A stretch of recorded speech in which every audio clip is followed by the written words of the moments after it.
Hey everyone, welcome back to my channel. I'm so glad you're joining me today. Today, I just want to share with you 9 foods that can help or hinder your anxiety. I'm talking about this topic today from a place of learning myself. So I just want to share with you what I've learned, what's worked for me, what I've noticed, what hasn't worked for me. And I hope that me sharing my experience with you will help you to kind of do a little self-evaluation and decide maybe if there are some foods you need to take out of your daily diet, and maybe there are some foods you could incorporate into your daily diet that might help you get through dealing with some of the stress and anxiety of life. So let's go ahead and start talking about that.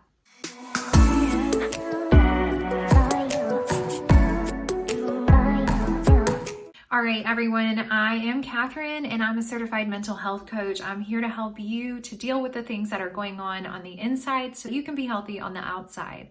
My passion is to actually help women discover who they are in Christ, to find out what it means to live the healthiest version of their lives. So some of my videos are going to be like what I've done to lose weight, because a lot of my videos here have been about my weight loss journey and just sharing what I've been doing on that in hopes that I can just encourage and help someone else along the way in theirs, because it's no fun to feel like you're alone in any of that. But the true central focus of this channel is really our mental health and just taking time to evaluate what's going on within ourselves, why we do the things we do, why we believe the things we believe, and maybe discovering and uncovering some of the lies that we've believed from the enemy of our soul about who we are as sons and daughters that are kind of keeping us stuck in this place that we don't necessarily want to be in, doing the same things that we don't necessarily want to do. And I've been doing some of those things lately. So I'm just going to be honest with you, as I always am here on this channel. I'm just a regular woman, y'all. I just hang out with friends, and I have a 3-year-old, and I have, an 18-year-old in college, a 14-year-old in high school, and I'm a wife, and I'm a business owner, and I'm a coach, and I'm an author, and there's so many things I am, but I'm a daughter of the King first and foremost. I do all those things. Those are things that I do. I mother, I'm a wife, I have a bit, I'm a business owner, so there's things that go along with that. I'm an author, so there's things that go along with that. There's a lot of different facets to life. Like, most of us women are multifaceted. Like, we have so much going on all the time, right?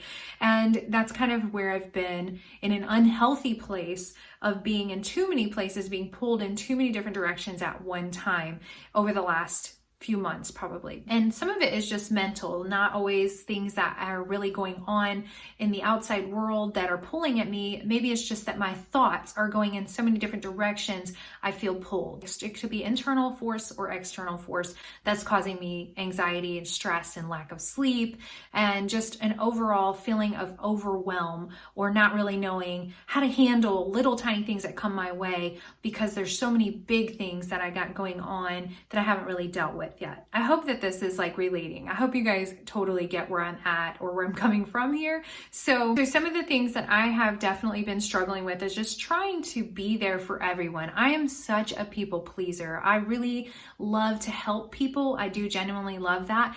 But I find myself getting caught up in what it means to actually be all for all. Like, I know that I can't be all for all, but I'm trying to. Like, I'm not even realizing that's what I'm doing. And then all of a sudden I find myself all full of anxiety and stress. And I'm like, what's happening to you, Catherine? What's going on? And I'm realizing I'm trying to be all for all. And that causes a lot of anxiety and stress in my life.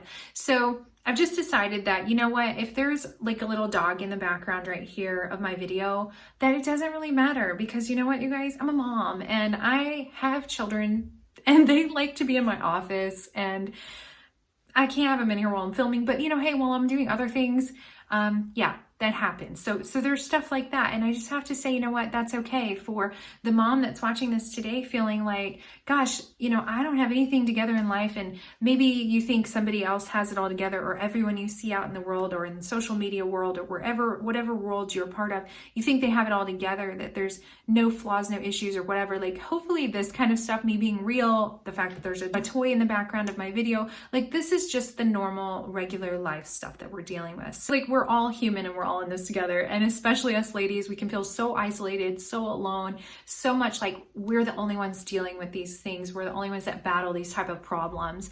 So I just want to share with you, you're not. You're definitely not. We are human and we're in this together. And if we can open up and be vulnerable and real with one another and share our struggles, there's so much freedom in that. So that's part of the reason I'm here. The other part of the reason I'm here is because I have a ton of you guys following me, asking me questions about actual weight loss stuff and like programs I've used that I've talked about in the past. And I like to share information about that stuff here as well. But today I'm just going to be sharing with you some foods that I know will help you to calm and some foods that I know will definitely not help you be calm. And learning some of these things for myself has been incredibly helpful. So let's go ahead and start talking about that in particular. And hopefully you guys can pull one or two of these things out of what I'm saying today and maybe make a little bit of some change in your diet and start to see some calm come over your life on a daily basis. Okay. So like I said earlier, there's some foods that can help us feel calm and then some foods that are just going to stimulate or overstimulate us. And we have to kind of know what those things are for ourselves. But then also there's a ton of research and a ton of information out there. Now, I'm not a dietitian though. I'm just sharing with you guys what I know that I've felt. And if you'll slow down long enough and listen to your body and do some research for yourself and find out what works for you and what doesn't work for you, you could really go a long way in helping out to decrease your anxiety and decrease that feeling of just constant overwhelm in your life if you're aware of what you're doing. Okay, I hope that makes sense. I wrote down some things that anxiety is to me. Anxiety is just feeling uneasy about something, but you're not maybe sure what it is. You could be jittery. I get a little jittery when I have a lot of anxiety. And then this constant concern or worry. And it is a symptom of stress. And sometimes I live in what I call hyper stress mode because I'm doing too much or I'm not saying no where I should and I'm saying yes to everything or I'm worrying about everything. And those are just not good and healthy things to do. So it is common and normal under stressful situations. Like if you're dealing with something that's stressful, like if you have a public speaking engagement or you have a big test or you have to learn something new or be in an environment that is new to you. Those are common stressors that can cause anxiety, like normal. Anxiety becomes a problem when we're constantly in that state, when it's more than just a day or two or an event or two that causes a little bit of anxiety. It becomes a problem when there is a physical symptom happening or you're unable to actually get out and live your life in a healthy way, and it causes a lot of hindrance in that area, and maybe it interferes with your daily life. So that's when you know it would become a problem, and then you might need to seek external help, like through like somebody like me, a mental health coach, or somebody like a counselor or a therapist. I'm like level 1, like tier 1. If I can't help you, I'm definitely going to refer you to go out and find somebody that is a professional in the area. I'm a certified mental health coach, but I've not been through 12 years of clinicals, so hey, totally different thing here. But I am here to help you through what I know how to help you through, which is a lot of the surface level type mental health issues that we face, like anxiety and stress and depression and anger and unforgiveness and all the things that can lead to poor mental health.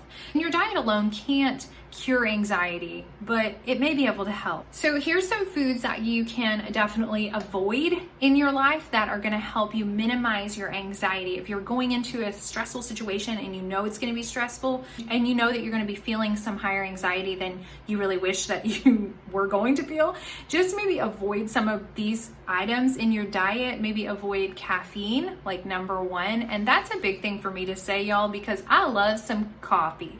I love coffee. I really do. But I've had to learn to love decaf coffee because too much caffeine, more than actually 1 cup of caffeine a day, I can start to feel edgy. I start to feel irritable. I start to feel like tension, a brain fog, some issues going on. So I know that caffeine is not healthy for me, and maybe it could be something that you're struggling with as well. And caffeine comes in more forms than coffee. Obviously, like tea has higher caffeine content than coffee. So if you're a big tea drinker, like just iced tea, like black tea, not green tea or decaf tea, but the other teas. And then there's other things like sugar. If you're eating a ton of sugar, or if you're eating simple carbohydrates that turn into sugar just like that, like donuts and honey buns and candy and things like that. If you're high sugar and then high processed food is another one that can lead to a lot of anxiety. So if you have high sugar, high processed food diets, if you drink alcohol daily, that can cause you anxiety. It can actually cause depression as well.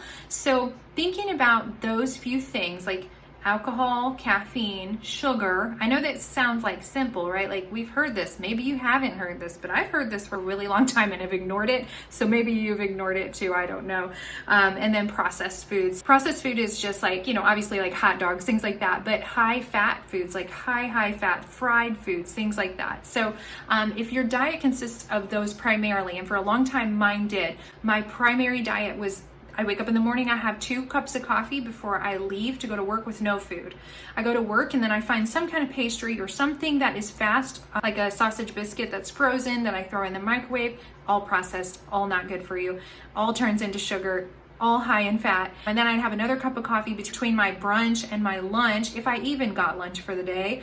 And I would drink the coffee with a lot of unhealthy creamers and sweeteners. And then I would maybe get lunch, and lunch would be fried foods, something that I could get quickly. And then later in the afternoon, I'd have another cup of coffee. And then all of a sudden I feel like the skin crawls on my skull. And I'm like, what is happening? Like, what's going on? Like, there's something in my hair, but it's just so much. Like, I've eaten terrible all day, I've drank terrible all day, I probably hadn't even had any water yet, and I'm trying to figure out, why do I feel so bad? Why do I feel horrible? And then I get home at dinner time and I'm like ravenous because I've not eaten anything healthy, if I've eaten at all. Sometimes I skipped lunch and drank a bunch of coffee or just grabbed like some candy throughout the afternoon to try and sustain me, to give me energy for the day. This was really bad, you guys. That's why this weight loss channel, like this whole thing came about, because I just started documenting my weight loss journey. I started losing weight before I actually documented it, but that's how this came about in the first place, because I know how to live unhealthy. I'm like definitely well versed in that. So I just am trying to learn the opposite. Like, I know what not to do. And it's kind of like that show that I used to watch a long time ago called What Not to Wear. I don't know if you remember watching that or not, but What Not to Wear would teach you, like, hey, try to have your shirts angle like this and not like box you up, or, just little simple things like, if your body style looks like this, maybe you shouldn't wear that, or whatever. Just kind of helps you to flatter your God-given figure. And I had to learn what not to wear for my figure for a long time. And still, I can't wear certain things other people look fabulous in. The same thing goes with food. I have to learn what not to eat, what is not good for my body, because my body reacts and responds to things totally different than yours or my friend or my daughter. So it's just kind of the way it is, I guess. So I just had to learn these things the hard way, not the fun lessons in life, but that's why I'm sharing them with you guys, because I've learned. Okay, so do I always do these things like I'm supposed to? No, I don't. But here are some foods that you should eat that are going to help you reduce anxiety, keep you a little bit more on the calm side, and just help you to cope better with things as they're coming at you in stressful situations. If you're watching your diet does have so much to do with our mental health. Our gut and our brain have this crazy cool connection, that if we have an unhealthy gut, we have an unhealthy brain. And those are things I experienced for years and years of my life. So some foods that you can eat is turkey and tryptophan-rich foods. Tryptophan is a precursor to serotonin, and serotonin is a hormone that actually just kind of makes you feel like calm and chill. So you definitely want to have food with tryptophan in it, right? Like if it's going to help you be calm. And people say, like, if you eat a bunch of turkey at Thanksgiving, you're going to go to sleep. Well, I mean, you probably are in a food coma. That's why you're going to sleep, because you probably eat way too much. You didn't just eat turkey.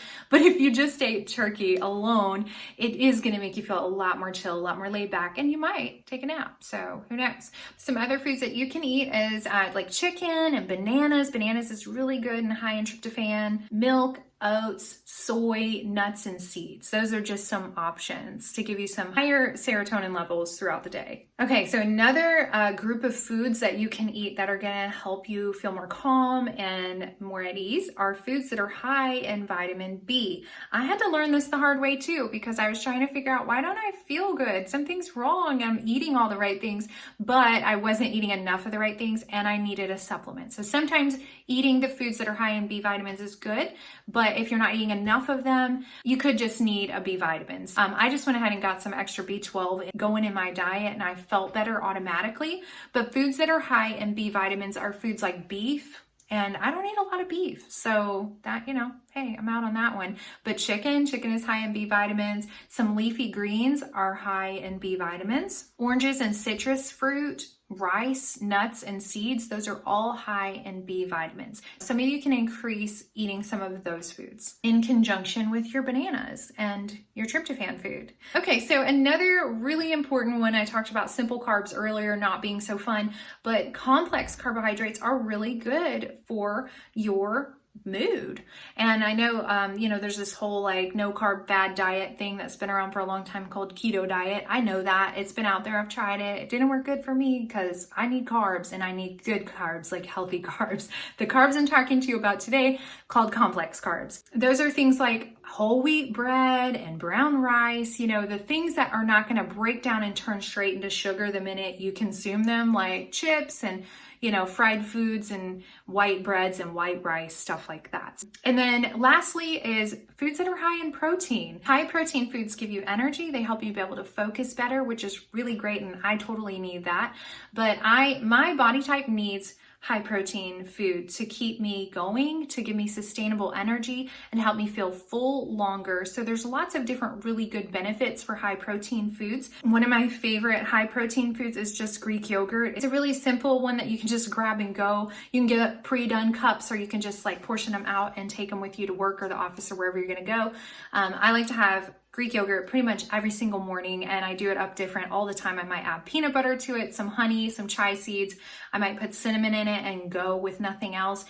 I don't like it like just by itself. I like to have some kind of flavor, but I don't buy it already flavored. I just buy plain Greek yogurt because it's really good for you. It doesn't have all the added sugars and processed anything to it, and it's really high in protein. I don't do a lot of dairy, but that's really the dairy that I like the most is cheese, which I shouldn't eat a lot of because it's not good for my body personally, but cheese is good, high protein for people.